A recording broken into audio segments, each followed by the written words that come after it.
I started having pets only when I went away to college. The action didn't really seem to be there for me when I was there until I was on my own.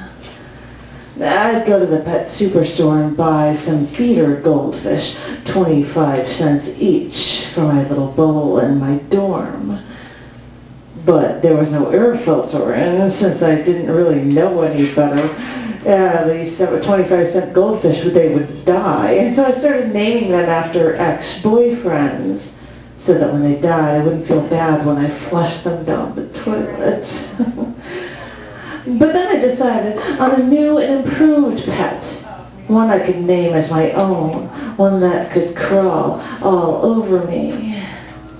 So I got a little salamander, and I named my newt Anderson, named after the performance artist, not the newt, that's the politician, trust me.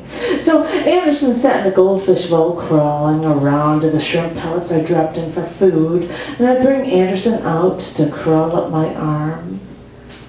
And I felt like I had accomplished something with my first pet, Anderson. I had him for a year until I went home for one summer.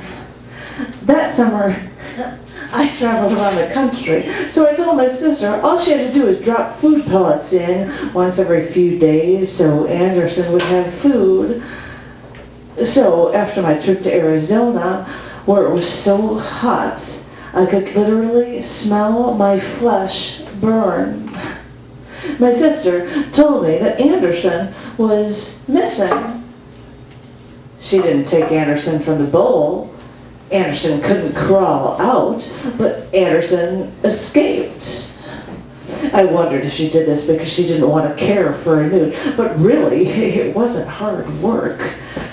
And 2 months later, a cleaning lady cleaned the basement, held up an Anderson carcass, and asked if we were missing someone, and this was someone we were looking for. That's when I realized I got out of this place. And my little Anderson was trying to do the same. Thanks.